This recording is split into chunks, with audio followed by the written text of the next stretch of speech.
안녕하세요. 춘천 한마음교회 강금란입니다. 저는 유치원 교사인데요. 전 남들보다 자존심이 강하고 또 남들에게 인정받아야 한다는 생각을 많이 하고 살았어요. 그러다 보니 제 힘으로 아이들을 훌륭한 사람으로 만들겠다는 욕심에 아이들을 들들 뽑고 잔소리하며 제 생각대로 가르쳤던 사람이었습니다. 그런데 부활하신 예수님을 만나고 하나님 말씀에 순종하며 제 욕심이 아닌 하나님의 마음으로 아이들을 사랑하고 양육하게 된 간증을 나누고자 합니다. 저는 이혼 가정에서 나이 차이가 많이 나는 아버지가 다른 언니들과 오빠 사이에서 자랐어요. 가정 경제를 책임져야만 했던 어머니는 늘 바쁘셨고 전 늘 혼자였어요.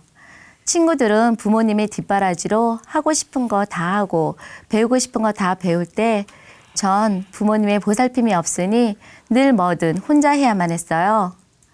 전 유난히 어린아이들을 좋아해서 유아교육을 전공했는데요. 유치원 선생님이 되기 전 실습을 하면서 아이들을 위한 수업자를 많이 만들었어요. 제가 만든 이 수업자료로 아이들에게 많은 것을 가르쳐주면 훌륭한 사람들이 될 것이라 생각하니까 너무 좋더라고요. 야, 진짜 내 손에서 이 사회를 이끌어갈 대통령, 국회의원, 의사도 나오겠구나 하는 생각을 하니 전 빨리 유치원 선생님이 되어 아이들에게 많은 것을 가르쳐주고 싶었습니다. 유치원 선생님이 되어 아이들 교육에 관련된 책을 읽다가 영재교육에 관한 내용을 보고 순간 이거다 싶더라고요. 이 프로그램대로만 아이들을 가르치면 모두가 영재가 될 것 같은 확신이 드는 거예요. 그래서 그 책의 내용대로 많은 자료를 만들고 연구를 해서 아이들에게 하나하나 가르치기 시작했어요. 그런데 제 예상과 달리 아이들은 전혀 집중하지 못하고 질문에 엉뚱한 대답만 하는 거예요. 전 야, 너희들 그렇게 가르쳐줬는데도 왜 못 알아들어? 똑바로 못해? 하며 큰 소리치고 화난 얼굴을 하니 아이들이 저만 보면 피하는 거예요. 전 아이들을 영재로 키우고 싶었을 뿐인데 왜 제 마음을 못 알아주는지 그저 속상하기만 했어요. 그 후 제가 부족하다는 생각에 더 많은 자료를 연구해서 아이들에게 가르치기 시작했는데요. 그런데 아이들이 제 뜻대로 되지 않으면 자꾸 잔소리를 하게 되더라고요. 장난을 심하게 치는 아이가 있어 주의를 줬는데 메롱! 춤을 막 추며 저를 놀리며 도망가는 거예요. 순간 화가 머리끝까지 나서 아이를 붙잡아 놓고 한참 동안 잔소리를 했습니다. 제가 아무리 잔소리를 해도 아이들은 절대 변하지 않더라고요. 그러다가 결혼을 했는데요. 결혼을 하자마자 연년세월로 아이를 낳고 얼마 후에 셋째 아이도 낳았어요. 전 전공을 살려 집안을 유치원처럼 꾸몄는데요. 거실은 책을 읽을 수 있는 도서 영역, 베란다는 놀이 영역, 부엌은 과학 영역, 아이들 방은 마음껏 그림을 그릴 수 있는 미술 영역, 그리고 안방에는 음률 영역을 만들어 아이들이 마음껏 놀이를 하도록 했어요. 그리고 매 주말마다 아이들 여기저기 데리고 다니며 체험도 많이 시켰죠. 전 아이들에게 쉴 틈을 전혀 주지 않았는데요. 학원을 엄청 돌리고 학습지도 많이 시켰어요. 그리고 책을 많이 사서 집안 한 벽면을 도배하기도 했죠. 전 매일 아이들에게 책을 수십 권씩 읽어주고 또 읽으라고 시켰어요. 그런데 둘째 아이가 6살이 되었는데도 글을 줄줄 읽지 못하는 거예요. 그래서 야, 넌 아직 글도 못 읽니? 너 바보 아니야, 바보? 하며 소리 지르고 머리를 수십 번 쥐어박았어요. 전 아이들이 제가 하라는 대로 하면 훌륭한 사람이 될 것 같았어요. 그런데 기대와 달리 아이들은 불안감과 중압감은 커져만 갔고 심지어 큰아이는 손톱을 물어뜯기 시작했습니다. 왜 내 뜻대로 되지 않을까? 정말 아이들을 훌륭한 사람으로 만들고 싶은데 왜 내 마음대로 되지 않지? 하는 생각을 하며 마음이 너무 힘들 때 길을 걷다가 교회 현수막을 보게 되었어요. 거기에는 수고하고 무거운 짐진 자들아 다 내게로 오라. 내가 너희를 쉬게 하리라 라고 적혀 있었어요. 전 마음속으로 교회를 가면 진짜 나의 수고하고 무거운 짐을 해결받을 수 있을까 하는 의문을 가지게 되었어요. 그 후 큰아이가 다니는 학원에서 우연히 한마음교회 다니는 분을 만나 복음을 듣게 되었습니다. 그때 예수님의 부활이 역사에 기록이 되었다는 말을 듣고 너무 놀랐어요. 이 세상에 그 어느 누구도 죽었다가 다시 살아날 수가 없잖아요. 만약 다시 살아났다면 이건 있을 수 없는 사건이잖아요. 실제로 역사책에 기록된 예수님의 부활 사건을 보고 너무 충격에 빠졌습니다. 사실 전 불교 신자였는데요. 지금까지 불교 교리를 아이들에게 가르치면서 역사에 석가모니가 80세에 죽었고 그 사리가 여러 나라 탑에 안치되었다고 말해 주었어요. 석가모니는 그냥 사람인 거예요. 그런데 예수님은 죽었다가 다시 살아나신 하나님이시잖아요. 이 놀라운 사실을 제가 어떻게 33살이 되도록 모르고 살았는지 정말 탄식이 나왔습니다. 또 저에게 예수님의 부활에 큰 확신을 준 것은 예수님의 제자들이었어요. 3년 반이나 따라다녔던 제자들이 예수님이 십자가에 달렸을 때는 모두 도망을 갔는데요. 예수님이 부활하신 후에야 이분이 하나님인 것을 확증하고는 모두가 목숨을 걸고 예수님을 전하다가 순교한 거예요. 죽음 앞에서 벌벌 떨던 제자들이 담대히 순교할 수 있었던 것은 바로 부활을 보았기 때문이었어요. 전 제자들을 통해 예수님의 부활이 확증되니 예수님이 정말 부활하셨구나. 이분이 하나님이시구나 하는 고백이 저절로 나왔습니다. 그 성경을 읽다가 이사야 53장에 우리는 다 양 같아서 그릇 행하여 각기 제 길로 갔거늘 여호와께서 우리 무리의 죄악을 그에게 담당시키셨도다. 이 말씀을 읽는데 내가 지금까지 잘못된 길을 가고 있었구나. 탄식이 나왔습니다. 그러던 어느 주일 예배 시간 목사님은 여러분 인생이 왜 힘든 줄 아십니까? 여러분이 주인되어 수고하고 무거운 짐을 지고 살기 때문이에요. 피조물이 창조주 자리에 앉으려고 하니까 하나님 자리에 앉으려는 중심이 곧 자기가 주인인 거예요. 이런 자를 하나님은 진노의 자녀, 독사의 새끼, 하나님의 원수라고 성경에 기록이 되어 있어요. 그리고 죄의 싹은 사망, 필름 없이는 사함이 없어요. 그래서 예수님이 죽으신 것은 내 죄를 대속하기 위해서 죽으신 거예요. 하시는데 순간 죄가 얼마나 무섭고 악랄한지 선명하게 비춰지는 거예요. 죄에 대하라 함은 저희가 나를 믿지 아니하며 이 죄는 독생자 아들을 이 땅에 보내주신 하나님 아버지 마음을 짓밟고 예수님의 십자가와 부활을 무용지물로 만드는 이 세상에서 가장 악랄한 죄였습니다. 통곡이 나왔습니다. 그동안 제 힘으로 아이들을 훌륭한 사람으로 만들겠다는 욕심에 아이들을 들들 뽑고 잔소리하고 화내고 했던 것이 곧 제가 주인 되었기 때문이었어요. 세상 풍속을 쫓으며 욕심과 자랑으로 똘똘 뭉친 저는 하나님 보시기에 진노의 자녀, 독사의 새끼, 하나님의 원수였어요. 그가 찔림은 우리의 허물을 인하며 그가 상함은 우리의 죄악을 인합니다. 그가 징계를 받음으로 우리가 평화를 누리고 그가 채찍에 맞음으로 우리가 나음을 입었도다. 예수님이 나의 허물과 죄 때문에 십자가에서 피 흘려 죽으신 거예요. 전 내 죄를 사함받기 위해 예수님을 십자가에서 죽인 악랄한 죄인이었습니다. 하나님, 잘못했습니다. 하나님, 용서해 주세요.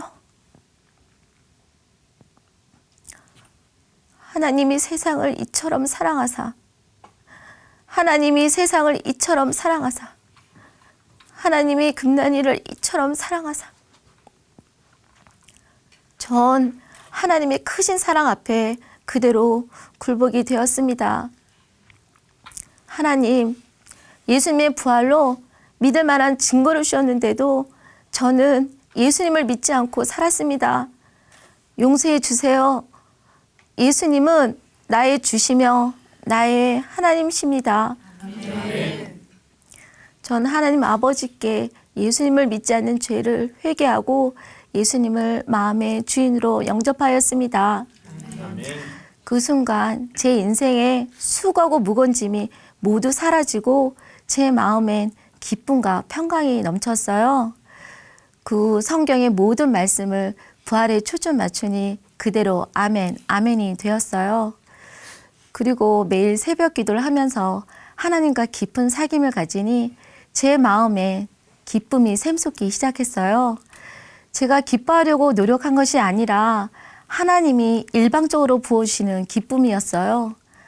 항상 기뻐하라, 쉬지 말고 기도하라, 범사에 감사란 말씀은 해야지가 아닌 이미 되어진 놀라운 말씀이었어요. 이렇게 항상 기쁘게 사는 저의 모습을 보고 가족들은 마음이 활짝 열렸고 하나님은 인격적으로 친정 부모님과 시댁 식구 모두를 예수님께로 인도하셨습니다. 그리고 아이들의 주인도 예수님이란 것을 알게 되었어요. 그동안 아이들이 제 것이라 여기며 함부로 대했던 것이 너무 미안하더라고요. 그래서 아이들에게 정말 미안하다 말하고 꼭 안아주었어요. 그 유치원에 근무를 하면서 먼저 아이들의 영혼을 살리겠다는 마음에 어디서든 복음을 전했는데요. 그중에 가장 기억에 남는 아이는 다문화 가정의 아이였어요. 이 아이는 친구들 사이에 왕따를 당해 늘 혼자 놀고 발표 시간에 앞에 나오면 말도 못하고 울기만 하는 거예요. 전 이 아이를 보며 너무 가슴이 아파 기도하고 복음을 전했어요. 아이는 예수님을 영접한 후 놀랍게 변화되었는데요.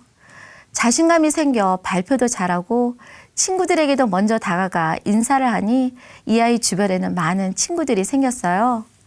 그리고 아이가 변화되자 아이의 부모님은 놀라워하셨고 마음이 열려 복음을 듣고 예수님을 영접하셨습니다. 어느 날 아이들을 위한 기도를 하는데 죽어가는 영혼들에 대한 궁혈한 마음이 부어지는 거예요. 그때 하나님이 물으셨어요. 저들이 보이느냐? 네, 주님, 죽어가는 영혼들이 보입니다. 저들을 살리기 원하니? 물으셨고 전 주저없이 네, 살리길 원합니다. 대답했습니다.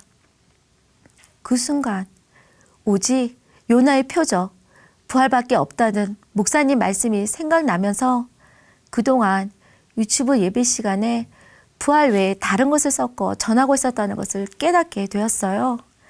전 회개할 수밖에 없었습니다. 그 기독교의 심장엔 부활에 초점 맞출 때 모든 영혼들이 살아날 것이라는 마음을 주셨어요. 그리고 유튜브 예배 말씀을 어른들에게 선포되는 말씀과 동일하게 전하고 성경 말씀을 그대로 전하라는 마음을 주셨어요. 그래서 공동체 어른들에게 선포되는 말씀을 아이들이 이해하기 쉽도록 상황극을 보여주며 그대로 전했어요.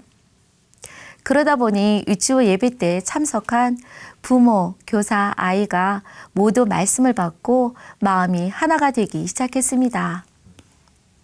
또 아이들 마음에 부활의 복음이 먼저 들어가도록 고린도전서 15장 3절 4절 말씀을 암송시켰는데요. 그냥 외우면 너무 어렵잖아요. 그래서 선생님들이 복음을 들려주세요 하면 아이들이 율동을 하면서 성경대로 그리스도께서 우리 죄를 위하여 죽으시고 장사 지낸 바 되었다가 성경대로 사흘 만에 다시 살아나사 라고 외쳐요.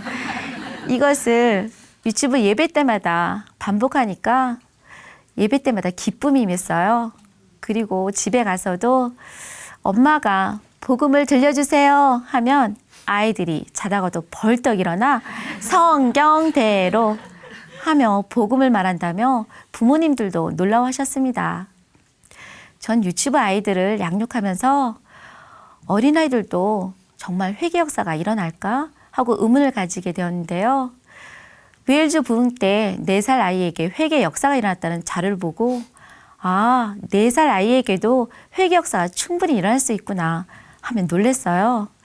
그런데 실제로 유튜브에서 4살 된 남자에게 동일한 회개 역사가 일어난 거예요. 저는 매주 암송 말씀을 나눠주며 한 주 동안 부모님과 함께 암송하도록 했어요. 어느 날 4살 아이 엄마가 갈라디아서 2장 20절 말씀을 율동과 함께 한 절 한 절 알려주고 있었대요. 이제 내가 육체 가운데 사는 것은 나를 사랑하사 나를 위하여 자기 몸을 버리신 하나님의 아들을 믿는 믿음 안에서 사는 것이라. 이 말씀을 하는데 아이가 누가요? 누가 나를 사랑하사 나를 위하여 자기 몸을 버리셨어요? 라고 묻더래요. 그래서 하나님의 아들이 바로 예수님이 그랬더니 왜요? 왜 버렸는데요? 너의 죄 때문에 예수님이 너의 마음의 왕이 되는 게 싫고 너 마음대로 하고 싶어 해서. 그런데 하나님이 너의 죄를 용서해 주시려고 하나밖에 없는 아들을 보내주셨어. 그분이 예수님이야. 예수님이 너를 사랑하셔서 십자가에서 죽으시고 부활하셨어. 이 말을 들은 아이가 갑자기 통곡하며 바닥에 엎드려져 한참을 울더래요. 한참 있다가 아이 엄마가 예수님한테 미안해서 그래? 라고 물으니 아이가 고개를 끄덕이더래요. 그래서 예수님을 보내주신 하나님 아버지께 죄송하다고 기도하라고 했더니 울면서 회개 기도를 하였답니다. 또 복음의 능력은 다양한 문제를 가진 아이들을 변화시키기에 충분했는데요. 늘 불안 증세로 항상 손톱을 물었던 아이가 손톱을 기르게 되었고 게임 중독에 빠져 유치원에 너무 가기 싫어 자살까지 하고 싶다던 남자아이는 게임 중독에서 벗어나 지금은 매일 누구에게든지 복음을 전하는 아이가 되었어요. 그리고 복음이 선명하고 단순하니 어린아이들도 어디서나 기쁘게 복음을 전했는데요. 3살 여자아이는 유튜브 간증 영상으로 복음을 전했고 5살 남자아이는 택시 안에서도 복음을 전했어요.